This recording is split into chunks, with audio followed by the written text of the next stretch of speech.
Hi everyone, and welcome back to episode 3. Yep, episode 3 of How's the Become a Football Coach podcast / YouTube series. We've got a new guest, and I'll let him introduce himself. Yeah, I'm Neil Wainwright, former professional footballer with Wrexham, Sunderland, Darlington, Morecambe. Ended up finishing my career basically at Morecambe and then sort of got into coaching from there. And I'm currently the academy head of coaching there as well now. New role, mate, I hear. New role? Yeah, fresh new role, yeah. I've been 18's sort of youth team manager for probably about 6 years now. So it's sort of the natural progression to go into the head of coaching role. So it's something I'm looking forward to getting my teeth into, really. Nice, mate. But no, for everyone watching, Neil's had a career that I've definitely looked at a little bit more from. You see now a lot of youngsters going from a very, very small club to a massive big step up to a big club. And then sometimes it doesn't work out when we move down different teams and different levels. And I think it's going to be a good story today, mate. But no, let's talk about where it all began as a player. Talk me through it. Well, I was at sort of School of Excellences back in the day rather than sort of academies like now. And I was at Crewe School of Excellence from about 12 to about 16, probably about an hour away from my home. So mum and dad used to do the long trip every sort of Monday evening, which is massive support, obviously, as a young player. And so about 16, I was really, really small. So Crewe was sort of umming and ahhing of whether to give me an apprenticeship back in the day. And Wrexham were always very interested. So it was one of those, they never committed on me. They kept me around and while they released other players, but never really committed on me because they knew I had ability, but they were worried about my size and what have you. So in the end, Wrexham came in and said, we'll take the boy, and I ended up signing for them as an apprentice, yeah. And so when was that? So around about 94, I think that was. And a couple of years apprenticeship there. And then about probably 3 years as a professional as well. Did you play with anyone that the guys might know that still kind of went on to have a big career at all at Wrexham? At Wrexham? Yeah. So in like kind of your apprenticeship kind of team? Yeah, so probably apprenticeship. So probably not in my team. So Neil Roberts went on to play for sort of Wigan and Hull City and things. We were quite lucky back in the day. So our sort of progression as young players was in what they called the Lancashire League. So we ended up playing against A teams and B teams of bigger clubs. So within that sort of league, I played against Shay Given, against Richard Dunn and loads of players like that. But then you'd have games against sort of Marine and Morecambe reserves as well. So you'd be playing against older players. So you had a big sort of range of different types of players you'd end up playing against. So yeah, Phil Neville's and people like that were playing that league as well. So it was... What was that like? Looking back now and looking back and thinking, or like who was at that age? Did you think, oh yeah, like he's going to go as far as he ends up going? That's a tough one, really. Shay Given was the one for me. Shay Given was the one that really stood out in terms of at that level. I'd never seen. We played him in a game at Blackburn, and he made this triple save that I've never seen anything like it at that age. And it was like, is he big? No, he wasn't particularly big. No, he wasn't particularly big. And it was kind of one of those where I'm like, get hold of his name, keep an eye on him because he'll be good. So yeah, there was him, and I think possibly even Damien Duff was one that you'd have a look at and go, yeah, he's got a good chance as well. Apart from that, really, you look at the United players and they were just sort of well drilled in that as well. You couldn't really tell who was going to jump out the pack, so to speak. You say Shay Given was the natural kind of, you looked at him like, wow, like this guy could do something. Just pure handling ability was just like, he just seemed so agile and so alive to everything. And you thought, yeah, that's just pure natural ability. So everything else that goes with it. I know we know a lot more now that natural ability is not quite enough. But you looked at him and thought, wow, it's a big wow moment. Yeah. So this was... So you're at your apprentice stage at the moment at Wrexham. And am I to believe you went to Crewe next? No, it was Crewe first.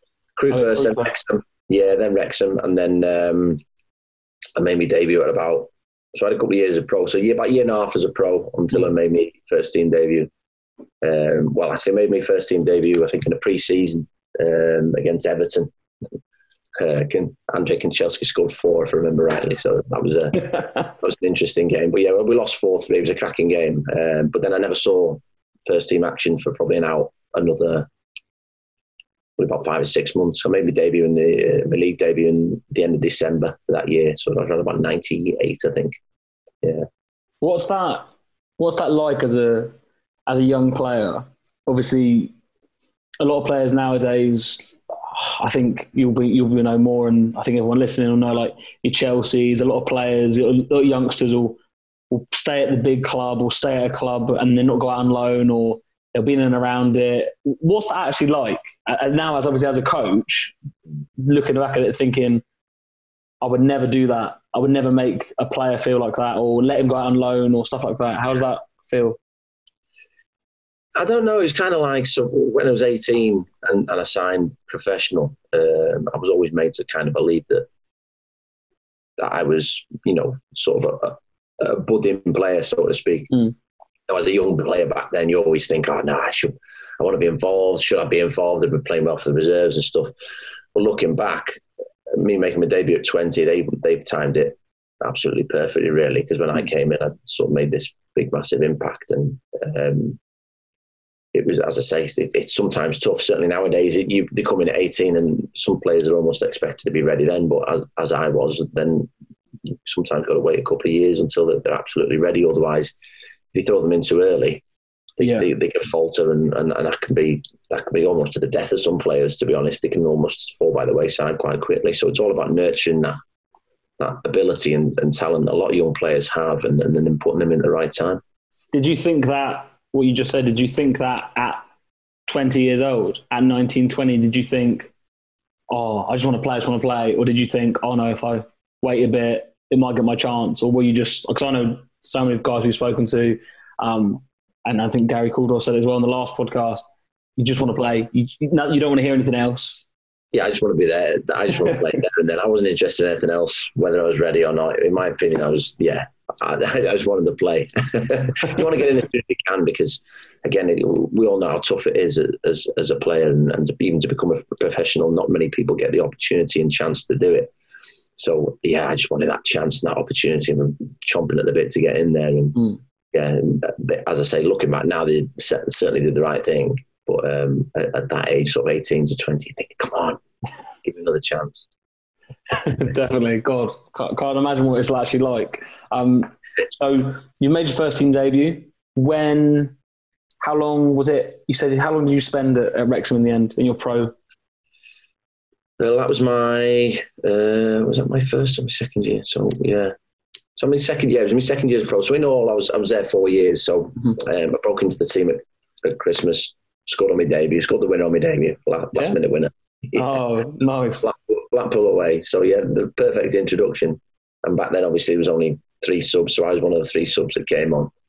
And then I think I played another 6 or 7 games, and then tore my hamstring, was out for the rest of the season. And then Sunderland came in for me in the summer, and I was off to Sunderland. At that time, let's break it all down. So at that time, you've pulled your hamstring. Obviously, at a young age, are you thinking, this could be it? This could, like, I've had the biggest high, and now I've had the biggest low. Is that, or were you just thinking, oh no, I'll come back? Yeah, I was just focused on coming back, because it was just a case of when can I get back. But it was a first proper injury, apart from growing pains when you're younger, or little ankle turns or whatever. It was the first proper injury I'd had, so I didn't even know what it was. Even when I'd done it, didn't have a clue what it was. Oh, really? I went sprinting past someone, and then massive sharp pain in the back of my leg. Felt like someone had jabbed me with the studs. So as I fell on the floor, I turned around and there was no one there.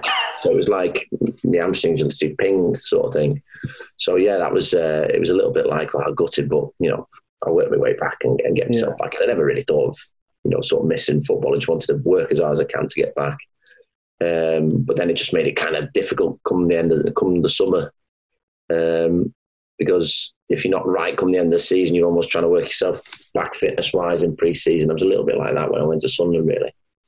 And I was watching a podcast you done I think in June, and I think you said in there, was it you first got you was it everyone knew that Peter Reid was coming down or something like that, and then you thought he was watching someone else, and then it ended up being yourself. Actually, on the other podcast, I couldn't remember his name, but it was Jamie Curitan. So Jamie Curitan, I think he ended up playing until he was about 38, 39. I think he's still playing. He probably is, yeah. I think he probably is. And he was like a really good player at that level, at that age. And it was kind of like, well, everyone was saying, hey, Peter Reid's coming to watch you, blah, blah, blah. He sent scouts to watch you. I'm like, nah. He's watching Curitan. Like, don't worry about that. I'm just trying to concentrate on the game, basically. And to be honest, I never really actually thought that he was coming to watch me. And luckily, again, I had a decent game and a couple of games after that, and the interest was quite widespread then after that. So we played Fulham in a game at home, and Kevin Keegan was manager as well. And I always remember that was a big moment for me. Was like all of the talk in the press up until and after the game was kind of like they were asking Kevin Keegan about me and what they thought of, and he'd sort of say like Brian Flynn, the manager, will look after all his young players and stuff. But the fact I was even spoke about in a newspaper with the name Kevin Keegan for me was just like, oh my God, that's unbelievable. And so then when does it? So the offer comes in, and was there any? I'm guessing was there any hesitation when Sunderland said we want you? Let's make this happen. No, there was no hesitation. I mean, I was actually away on holiday with a family, and I get back in the days without mobile phones as well. Literally, I've been in the house 20 minutes, and the house phone goes, and it's the Wrexham chairman. He's on the phone and said we've accepted a bid from Sunderland. We want to wish you all the best. And then it was just a case of going up, agreeing terms, and there's a few other teams interested, but I never really knew of that interest for most of them until afterwards, really. The only one I knew about was Newcastle at the time, but I knew Newcastle only wanted to take me on trial to start with. Who was manager at the time at Newcastle? Dalglish. Yeah, did you get a phone call from him? Was that? I got a phone call from Dalglish on the way up to Sunderland, and I'm a big Liverpool fan, so it was kind of like, oh my God, Kenny Dalglish is actually on the phone. What is going on? And he sort of said to me, agent on speaker in the car, we don't want to take him on trial now. We want to sign him, type of thing. But I kind of looked into Sunderland and looked at the prospects of the team in the Championship and what the players were like, the size of the squad, and me and my dad had just sort of said, yeah, this is the one for us. And even though it was Kenny Dalglish, we turned him down. Because wasn't it at that time when what year is this as this move's happening? It's the summer of this will be the summer of 98, 99, 99, I think. Yeah, I think it'd be summer of 99. Yeah. I was going to say, was your thinking then? Obviously, you're on your way to Sunderland, but then obviously Dalglish calls you.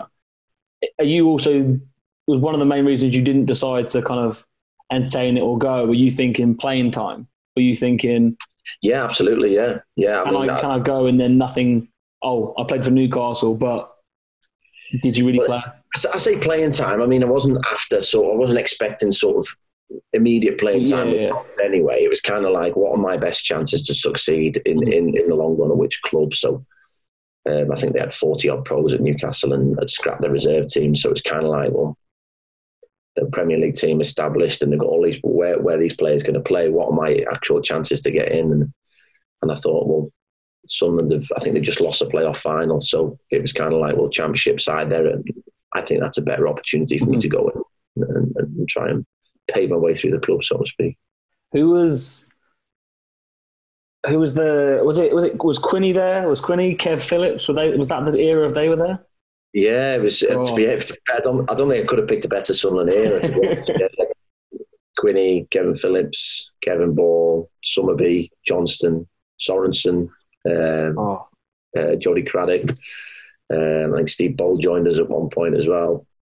Stefan Schwartz, what a player he was. Some great players, really good players. Let's talk about that first day. You go in and you're thinking, you're from Warrington, right? I was born there, but Liverpool, really, family from Liverpool and stuff, yeah. So you're just a guy from Warrington, guy from Liverpool, and then bang, you got Kevin Phillips on the right, Quinny on the left. you're thinking Peter Reid's the manager. What's that first day like? It was easier. The actual first day was easier because obviously I'd done my hamstring as well. I'd gone up and gone in a little bit earlier. So it bettered me in a little bit with a few of the injured players were in early on. So I think Sam Aston was in there, Martin Smith were in there. So get to know them a little bit before some of the other players, the rest of the squad, so to speak, came in. So, but yeah, it was. I think looking back, certainly, I was definitely in awe of everyone around me, and I don't think that really benefited me from my sort of mindset at the time. If I was going to do it again, I'd go in with a little bit more of belief in myself rather than going, "Oh my God, look who that is there," and "Oh my God, look." Been sat over there. It was a little bit like that, to be fair. But again, as the years went by, and it's certainly now, they're just friends. Play with. So, yeah. What's Peter Reid like as a coach then? To be fair, Reid was very much school. Is he old school? I would say so. Yeah, he's very much a match day manager. I would say very much up to do with he's getting his teams playing and giving players freedom to do what they want. Big motivator. He'd tell you when you were doing well. He'd make sure he'd tell you when you weren't doing well. But I think the main thing about him really was he'd just encourage you to play.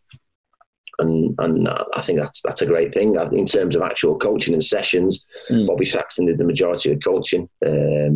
Really do bits and bobs. But yeah, I think the term coach nowadays is more sort of coach, so the head coach role. But certainly when Reedy was doing it, he was your manager. He was the main motivator, the one that got you going.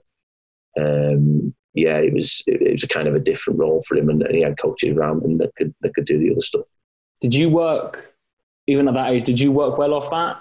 Because I think, obviously, from what you said, like when you pulled your hamstring, it was like, I'm just going to get fit, I'm going to go again. Did that kind of work? Because I know a lot of players that I spoke to that they didn't like that, they didn't work well with it, the kind of, I'll tell you when you're doing good, but I'll also tell you when you're definitely doing bad. Did you work well off that? Yeah, I like that. So I prefer that than a manager not saying anything. So if you don't know where you stand, don't know how well you're doing, or you don't know what you've got to do, then how can you improve? Mm-hmm. But if your manager's telling you this, what you're doing is not right, then you change it.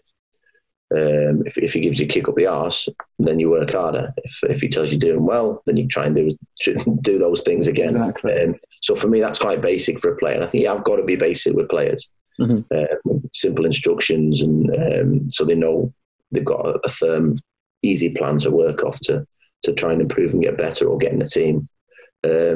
So yeah, I'm lucky to. Yeah, most of my managers have been certainly been like that, and certainly been ones who will certainly appreciate hard work and what you do, and tell you when you're doing it. Definitely, no, because I think you look at it a lot today. I think if you flip to today's game, would you say as a coach? We'll jump back into Sunderland in a minute, but do you think in today's game, if you look at a couple of players, they're at these clubs and different types of managers, do you ever look at them on a weekend and think, why are you not performing? Is it because you're not getting on well with the manager? Is it because you don't like what he's doing and X, Y, Z? Do you think that plays a massive part now? That players just kind of sit there and... Possibly. I think for me, a lot of it will come down to certainly playing form and inconsistencies will come down to confidence. And that can be just so subconscious, the confidence thing. I know as a winger and playing and watching wingers down the years, I always had this thing of I was really fast. So when confident, I could probably do anyone, certainly at League Two level when I played in League Two, down the outside. But if I was lacking in confidence, my subconscious, without really thinking about it, would take me inside. And I always spot that in wingers because it's almost like a little, I'm not backing myself, even though you've got that pace, which is a simple facet, it's a physical facet that it doubt, and doubt is from lacking in confidence. So I don't know. I don't know whether managers will affect that much. Some managers will certainly get players going and motivated more, but whether they affect the sort of negative side as much, I'm not so sure. Certainly not at the top level. Definitely. So, we're at Sunderland now. We're in training. What's the first game? What's your first appearance? Or when you were in the match day squad, what was that like? When did you know that you were like, I'm playing now? First experience was where was that? So Was we it a had cup game? I think, was it a cup game you played? we had a pre-season, and that was the moment when I'm playing with Niall Quinn and Kevin Phillips and Michael Bridges, and it's this is real now. I think the first game was away to York in a cup game, League Cup game. I think it was about 15, 20 minutes. And it was like, well, my mindset at the time, again, I'd change it now. My mindset at the time was, right now, I've played my first game for Sunderland. Now no one can take that away from me. Whereas looking back, it should have been, right now, this is something I can build on. That's just a little taster and can't wait for the next bit. But I was kind of a little bit, as I say, a little bit daunted at the time. Really. What was it? What personalities? Obviously, we've got your Quinnies, your Craddocks, obviously massive characters, leaders. What was that like going from Darlington and on a match day, you're in there, you're getting ready for it, Peter Reid's the boss, and then you've got these massive leaders around you. Was that kind of like, right, I have to up my game now. I have to give 100% no matter what? Again, for me, it didn't really affect me in terms of that, because I was always one of those who I just gave me a lot no matter what happened. So, yeah. But it was great to experience those bigger characters, and Kevin Ball was amazing motivator. Again, you talk about sort of the Peter Reid character of telling people when they're not doing so well and telling them when they are doing well. Certainly, Bawley was really like that as a captain. Anybody knew when you were struggling as well, and when you need a little bit of an arm around you as well, even as a skipper. But that was an important facet of his character that really helped. And then you had sort of Mickey Gray, immense confidence in himself to go out on the football pitch, which you really learn from and take from as well. And Jody was great. Jody had put his head through a brick wall on a football pitch, but he, like, really nice guy off it, really quiet, unassuming. And so again, loads of mixes of like really, really good characters, and Quinny with experience at the time, and again, really nice fella. And you go through the whole squad, and I think that's why they were successful at the time, because I think everyone had the same sort of drive and determination. And then the players Peter Reid brought in over the subsequent couple of years had that same sort of drive and bought into the same sort of work ethic that everyone else did. And I think that's why that team did so well, really. Who was the, would you say, in training, obviously when you played against, like, you Shay Given, like you said, and you were like, yeah, he's definitely a player. Who would you say was the one player you could say at Sunderland where you were like, even your whole time there, were you like, cool, yeah, he can play? I think again it was. I know there's so many to pick from. But yeah, I think Stefan Schwartz. I think because obviously down the years I'm a big football fan myself, and watched him at other clubs, Arsenal, Fiorentina, and stuff. It was kind of like when I heard I think we were away in Denmark at the time. It was the end of start my second season. I think we were in pre-season in Denmark, and we'd heard a whisper we were signing Stefan Schwartz, and I was like, we're not signing Stefan Schwartz, not a chance. And lo and behold, he signs, and again, another fantastic fella is Stefan. I kept in touch with him to this day, and he's a masses of experience, honest guy, worked incredibly hard, fantastic left foot. And again, one of those in training just made it look so easy, really. One of my favourite, certainly one of my favourite players I've played with. Really good player. I was going to say, what a player. What was the team like? You sat around in pre-season, like you said, in Denmark, and then that these rumours coming around. Do you get like yourself? Were you just like, all right, cool? Was it one of those? Was it one of those moments, or were some of the boys like, oh no, this could happen?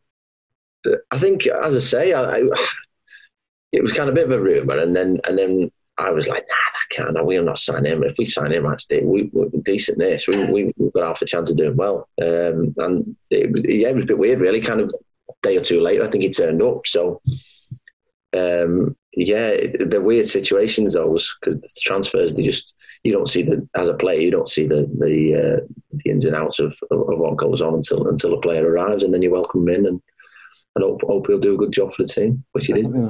Amazing. When was your first? So, like I said, we've been here. When did you make your first debut for the first team in the league? Was that, or was it just the League Cup? You said was your first one? Yeah, I think in the league it was that first season again. I think it was the Tram. I think it was Tranmere at home. I think came off the bench against Tranmere at home. I think it was Grimsby was another one.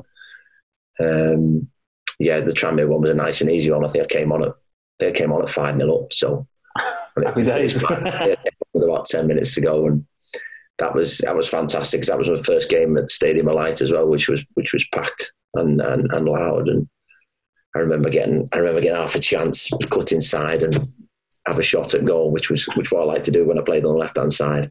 I dragged it wide. I thought, wow, it would have been a nice start. But no, again, just to experience playing in front of a full Stadium of Light is a fantastic thing to achieve. Do you think, obviously from back then, you say obviously what a team Sunderland had, and obviously the troubles that they've been in recent years and stuff. Do you think that's the hardest thing for people that don't follow Sunderland, struggle to understand why the fans are so passionate about it? They're very similar with Newcastle.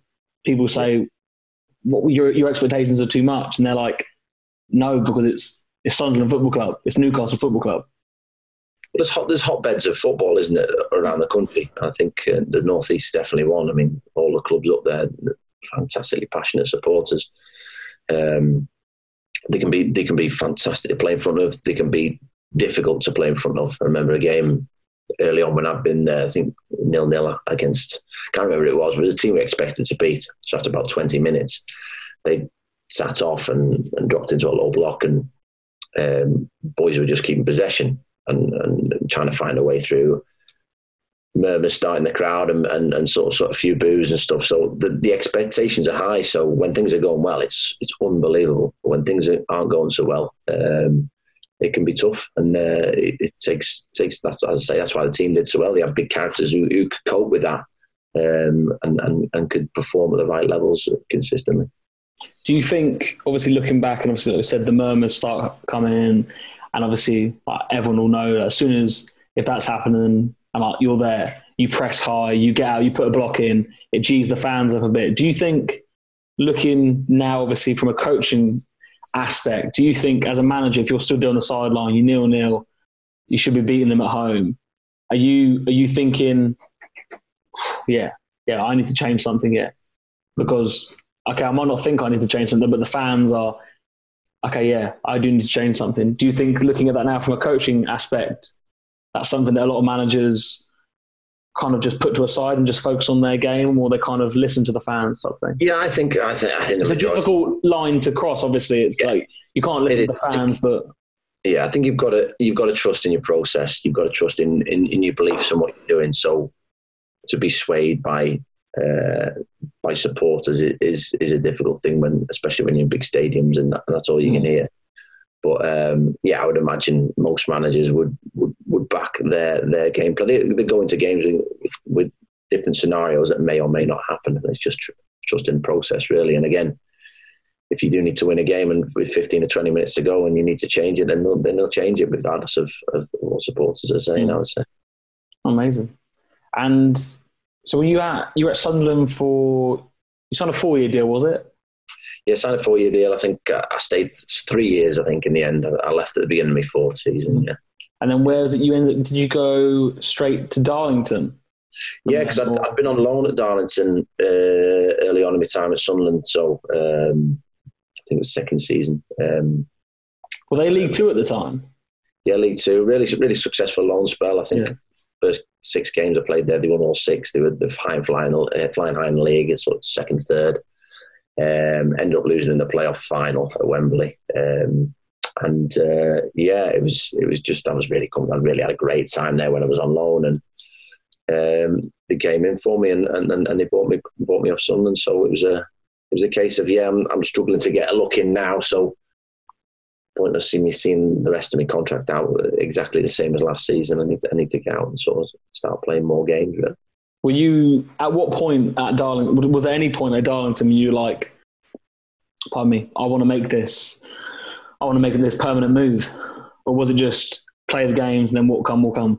The loan spell was, it literally was just playing games, because I say it was in my sort of long-term plan. It was very early days, and the talk from the manager and Peter Reid and stuff was, get yourself out, get a bit more experience, and and come back and see how you do. And so yeah, early on in the loan and stuff, yeah, it was literally just about me getting that experience, getting those games under my belt. And there was talks of they wanted to sign me, but they wouldn't have been able to afford me at that time. But yeah, in my mind, it was always just a loan. And then as the next year and a half went by, the picture changed. Amazing. And you were there. How long were you there for? Was it from? 7 years I was there. Cool. Yeah. Thoroughly enjoyed my time there. We had battles for playoffs and playoff final defeats, battling against relegation. We had the full lot in administration, stopping being paid and stuff like that. The full gambit of emotions. That was for 7 years. But yeah, go back to fans. Fans really took to me at Darlington, luckily, and yeah, I had a really special relationship with them. Were you captain at Darlington in the end? No, not skipper. I mean, I was. Yes, it's funny. I do look back on this now and think I was quite quiet as a player. Really, really quiet as a player. I'm certainly a lot more louder and socially adept nowadays. But yeah, I just cracked on with my own game and worked as hard as I could for the team, really, rather than anything else. And yeah, let the skippers be the skippers for me. As a older, that responsibilities come more as a coach, of course. Who's a couple? Any big players at Darlington at the time across your 7 years there? Any youngsters that went on, or any big names that came? Not youngsters that went on really. We signed a lot of really, really good players one year who'd played at a higher level. We had Craig Ignat, Curtis Fleming, Clyde Weinhard, Alan Armstrong, Bobby Petter, who played at Celtic. So it's almost like a little League Two Galacticos at one stage. No, I played some really good players there. Craig Little was captain for a lot of the time I was there, and I think he's head of academy now at Middlesbrough and doing really well for himself as well. So he was a big part of my enjoyment at the time as well, because a good lad was lived right by me, and he had the exact same work ethic as me and standards as well of what he expected from everyone else. Do you think, obviously, spending most of your career, obviously, biggest part of your career at Darlington, and well, I would say you kind of definitely made a name for yourself. Obviously, in that level in League, was it League Two? Was it League Two? Yeah. Yeah. Do you think? I was watching a podcast the other day of, I think it was Horsfield. He said something on it, and he said something about in League 1 and 2, maybe 10 years ago, it was people like yourself. Like, you want to work hard every single game. Bang. We were not the most technically gifted as a team, but we're going to work hard, we're going to work hard, we're going to work hard. And you look now, do you see the massive difference, do you think, sometimes in League 1, League 2 teams nowadays to back when you were playing, in terms of, we'll just come up, collect our check and go home? I know it's obviously some clubs I know are completely different, but yeah, I think it depends on the individual. I think nowadays you do get. I mean, there was players like that when I played as well. The odd one who wasn't really interested in working hard, or as long as he got his check at the end of the day, then he wasn't bothered. Luckily, there weren't too many within my career. You'll always have them, but I think certainly looking at Morecambe first team now, I don't think there's any of them there currently. I think they're all lads willing to work hard and try and do as well as they can. The main thing that's changed for me is the more coaching nowadays rather than when we played. That's a good thing or not, I don't know. Definitely. It's just standard 4-4-2. Know what you're good at, know what you're not good at, and don't change with the opposition and see how it went, really. Whereas now it's a little bit different formations and different ways of playing. Certainly comes down from the top level of how they're playing and what some managers expect when they go and manage a League Two club. But yeah, it's I would say characters generally in football will be very similar down the years. I think you've always got those lads who run through a brick wall, as I mentioned earlier, and work as hard as they can for you. The ones you'll need to give a bit of a kick up the arse to, you need a little bit more from on certain occasions, and then your talented players who maybe get a little bit more leeway when they're not working quite so hard. You'll get all those different characters in football from now in 2020 back to 1994 when I started playing as well. So I don't think it would change too much. The landscape changes a little bit in terms of where football is in the mainstream of entertainment and stuff like that, but I don't think the players change a great deal, really. I think a lot's been mentioned about less leaders nowadays and things like that, so that might be a thing, but again, that's societal changes now. People are brought up and spoke, but that's the only change I would say. You've always got good, honest, hard-working players throughout the game still. Definitely. I think, so your time at Darlington, 7 years, you ended up just seeing your contract out in the end, was it? Is that...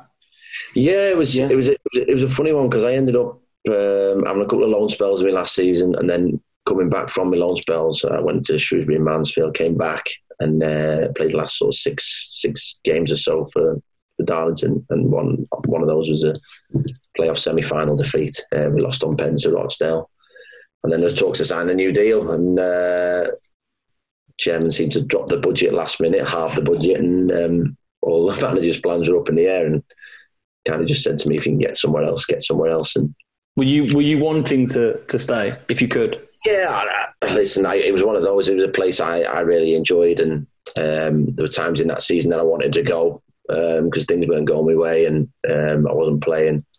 But if I was going to be playing a team and playing week in, week out, at that time I would have been, I'll stay at Darlington. But again, it wasn't to be, and luckily I managed to move on to Morecambe, which is a fantastic football club.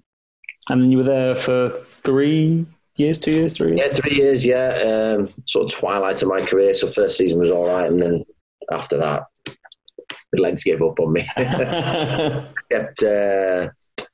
I had Achilles and calf problems sort of for the second 2 years, which sort of blighted me sort of minutes on the pitch, which were very few and far between in the end, which was difficult for me. Because in my head, I'm fine, and when I'm on it, I'm physically fine, just as quick, just as sharp. But then all of a sudden, my calf would go and set me back, or Achilles tendonitis, or some little injury that set me back, which was frustrating and disappointing, really. But yeah, I think the first season there was a good one, and apart from that, I'm not really showed them what I could do, really.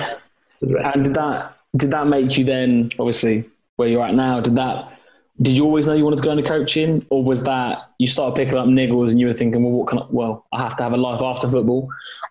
Well, I was doing my coaching badges at the time. I think it was sort of when I first went to Morecambe. I think I did my level 2 quite early on, and then jumped on my UEFA B. When was that? I'll be around about 2012, I think. So yeah, I don't know. It was kind of one of those things. It was more the fear of what do I do next rather than the expectation of, I really want to become a coach. But the more I did the badges, the more I sort of found myself adept at being able to get that information across to players. I thought, this is something I really want to do, and it's the next best thing to playing. It won't never beat playing, but it is the next best thing, and I've enjoyed it more and more every year I've done it, really. So obviously, how did it all come about? Was it you knew you wanted to stay in Morecambe, or was that just kind of the...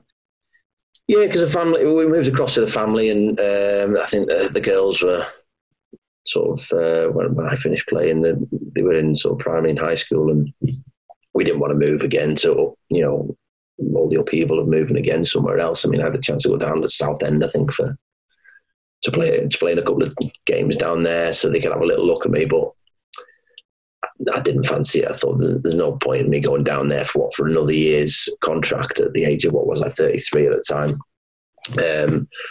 So it's kind of like, I ended up playing a little bit part-time for a little bit and managing part-time for a sort of 6 month spell at Lancaster, and just did more within the community trust at Morecambe, and then ended up becoming the 18s manager as well.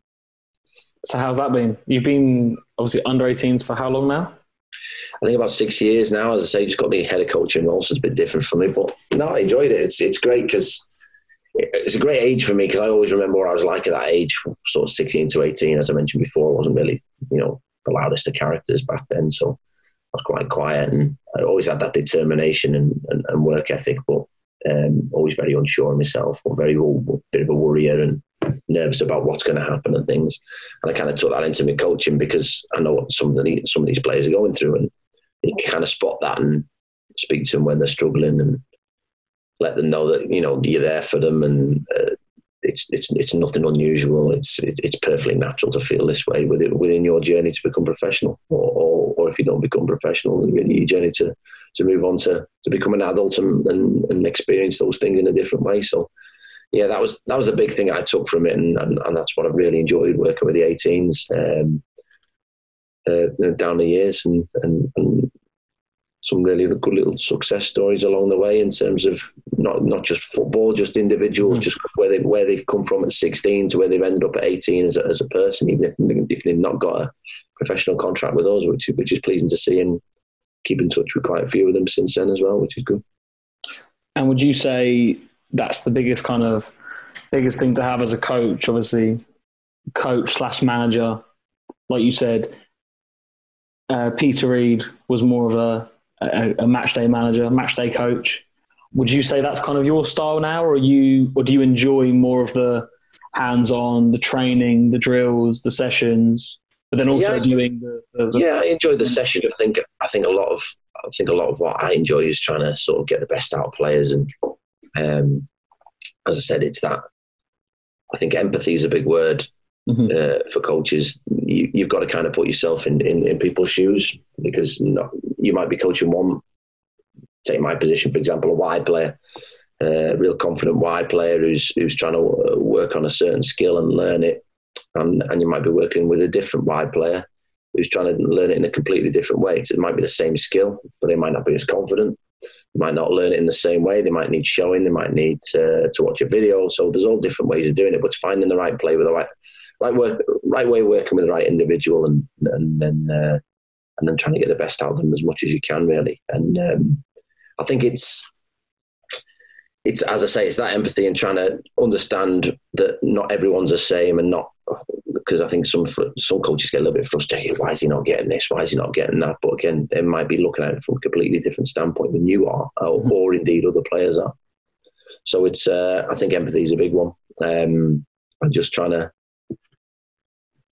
work it so that, as I say, that sort of approach where it's not just about football. You're trying to turn them into men as well, from 16 to 18, and help them deal with life in a sort of measured approach, and try and teach them the ways of becoming an adult, really, as well, and what's right and what's wrong, and how to help people and when to help people, and that's all encompassed in your football as well. It's sort of that teamwork ethic, and it all rolls into one, really, because you have to do that at sort of that level, because maybe out of the youth team, 10% might get a professional contract. Even less than that will stay in the game beyond that first professional contract. So it's not just the football you're teaching them, and that's an important thing to know when you're going into a role like that. Definitely. And is that leads me quite on nicely now? Is that kind of the age where you want to kind of stay long term, or is it inevitably in the future sometime first team management with the first team, or do you enjoy staying in the academy? Yeah, for first team management's not for me. I don't think. No, it's one of those things where I like to have a go at it, but the realism of living it, I don't think I'd like it. Because I'm quite I throw myself into even the youth team games, and I'm stressed and headache and neck ache when I come off one of them, and there's no one watching. So imagine when there's sort of a couple thousand and a couple of thousand people behind you, every one of them thinking they can do a better job than you, which is always the case at every football club. Then it ramps up the stress levels, and you're taking it home. And for the point I am now, sort of my main ambitions were as a player. And my main ambition was to become a professional footballer, and luckily I've had many years doing that. So that was my main drive in life. So now it's just a case of just working as hard as I can at sort of the youth level, and bringing these next generations of players through, hopefully. And that's the area I want to continue to work in. Amazing, mate. But no, on to my last question. I've asked everyone this so far. When you look back at your footballing, coaching career, what's the one thing you want people to go, What's the one thing that you want people to remember you by? Put you on the spot. Yeah, I think as in a coach, I'd like him to say, I liked his honesty and I liked the way he helped me. And as a player, certainly I'd like to be known as someone who worked as hard as he could and gave people excitement when they come to watch the games. And yeah, touch wood. I think I'm on track with both of them, I would say. Brilliant, mate. That's my aim, and that's what I'm trying to do. And again, work ethic comes down from your family and that, and I've learned that from my dad at an early age. And you work as hard as you can, whatever you do, and you'll do okay. Amazing, mate. But no, like I said, that kind of brings us to the end. Thank you so much for giving an insight. And I think from Ross, we've had the first, and then Gary, we had last. I think to you now, we've had a really good aspect on kind of the coaching side and exactly what it takes for kind of young players to push through. And if you go up and you come back down, just keep working hard to come back. But no, mate, thank you so much for coming on. No problem. Hope you've enjoyed it. Yeah, good job. Nice one. Cheers, mate. No worries.